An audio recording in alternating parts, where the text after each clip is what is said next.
মাত্র 550 টাকার জন্য একটা মানুষের জীবন থেকে 2টা বছর পড়াশোনা বন্ধ ছিল। হ্যালো এভরিওয়ান, আসসালামু আলাইকুম। সবাই কেমন আছেন? আলহামদুলিল্লাহ, আল্লাহর রহমতে আমি ভালো আছি। আশা করি আপনারাও সবাই ভালো আছেন। যে যেখান থেকে ভিডিওটা দেখবেন সবাই কন্টিনিউ করবেন, ভালো লাগলে লাইক কমেন্ট শেয়ার করে সাথে থাকবেন। তো যাই হোক, আজকে চলে যাই মেন ভিডিওতে। তো আজকের ভিডিওটা শুরু করলাম দুপুরে রান্না বান্না দিয়ে। সকাল সকাল কিন্তু নাস্তা পানিগুলো তৈরি করেছিলাম, বাচ্চারাও খেয়েছে, আমি খেয়েছি, আপনাদের ভাইয়া খেয়ে তারপরে কিন্তু মার্কেটে চলে গেছে। মেয়ে কিন্তু পড়াশোনা নিয়ে ব্যস্ত আছে, দুনো মেয়ে, এবং কি আমি রান্নাঘরে চলে আসছি রান্নাগুলো করার জন্য।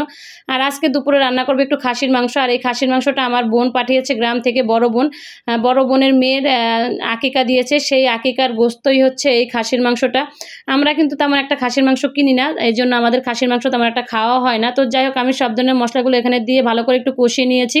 কষিয়ে তারপরে কিন্তু এখন মাংসগুলো দিয়ে দিব, আর গরুগুলো দিয়ে তারপরে কিন্তু আমি ভালো করে একটু কষিয়ে নেব মাংসটাকে কিছু সময় ধরে। তো যাই হোক, যেই কথাটা বলতে চেয়েছিলাম, খাসির মাংসের সাথে কিন্তু গরম মশলাটা বাইটা দিলে সবচেয়ে ভালো হয়। খাসির মাংসটা কিন্তু একটু খেতে গন্ধ গন্ধ লাগে, সেই জন্য কিন্তু আমার খাসির মাংস আরও বেশি একটা পছন্দ না। তো যাই হোক, মাংসটা কষানো শেষ হয়ে গিয়েছে, এখন কিন্তু দিয়ে দিলাম কয়েক টুকরো আলু।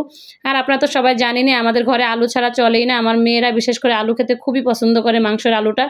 তো এখন পরিমাণ মতো একটু পানি দিয়ে দিলাম, ঝোলটা দিয়ে তারপরে কিন্তু আমি একটু প্রেশার কুকারের মুখটা দিয়ে একটু ঢেকে দেবো। এখন এটা কয়েকটা শীষ এনে তারপরে কিন্তু প্রেশার কুকারের মুখটা আবার খুলে নিলাম। তো প্রায় মাংসটা হয়ে গিয়েছে, এখন একটু নাড়াচাড়া করে তারপরে আমি একটু ঝোলটা কমিয়ে তারপরে দিয়ে দেবো একটু ভাজা জিরা গুঁড়া। আর ভাজা জিরা গুঁড়াটা দিলে কিন্তু আরও ভালো হবে, টেস্টি হবে খেতে। তো যাই হোক, আমার রান্নাটা তো প্রায় শেষের দিকে হয়ে গিয়েছে। এখন কিন্তু আমি একটু সময় ধরে রেখে তারপরে আমি নামিয়ে নিব। এই তো মাংসটা হয়ে গিয়েছে, এখন কিন্তু একটু একটা বাটিতে একটু উঠিয়ে তারপরে আপনার ঠান্ডা হতে দেব। আপনাদের ভাইয়া যেহেতু খাওয়া দাওয়া করে আবার চলে যাবে, তো সেই জন্যই কিন্তু একটু বাটিতে উঠিয়ে রাখতেছি ঠান্ডা হওয়ার জন্য।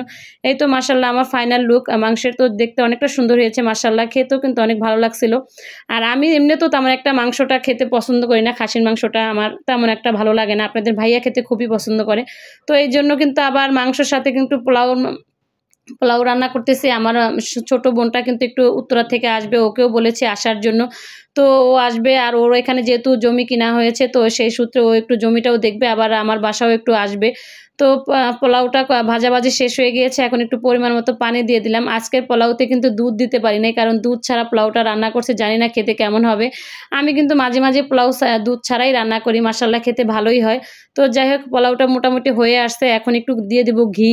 আর এই ঘিটা কিন্তু ফ্রিজে ছিল, সেই জন্য একটু জমে আছে। তো এখন এটা ভিতরে দিয়ে তারপর একটু নাড়াচাড়া দিয়ে একটু ঢাকনা দিয়ে ঢেকে দেবো, দেখবেন এমনিতেই ফ্লেভারটা ছড়িয়ে যাবে, ঘিয়ের ফ্লেভারটা। তো যাই হোক, প্রায় মোটামুটি আমার রান্নাগুলো কমপ্লিট হয়ে গিয়েছে। এই তো দুপুরের এই আয়োজন ছিল, খাওয়া দাওয়া করে তারপর আপনাদের ইংলিশ গাইড কিনতে গিয়েছিল।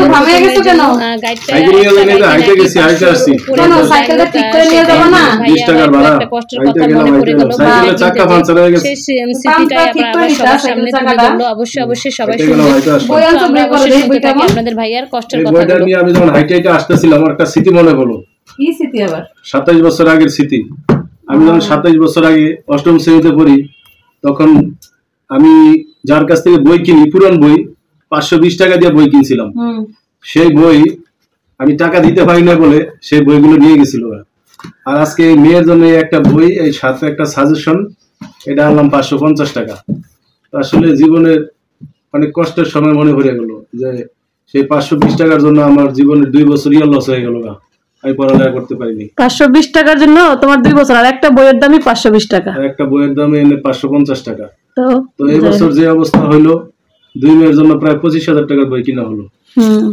ঠিক আছে, কিন্তু সেই স্মৃতিগুলো মনে পড়ে যে 520 টাকার জন্য আমি 2 বছর পড়ালেখা করতে পারিনি। মাঝে মাঝে তো মেয়েদেরকে বলো যে আমি এই জিনিসটার জন্য পড়াশোনা করতে পারি নাই, আর এখন মেয়েদেরকে হাজার পড়াশোনার জিনিস এনে দিলেও মেয়েরা ঠিক মতো পড়াশোনা করতেছে না, বাচ্চারা বোঝে না আসলে।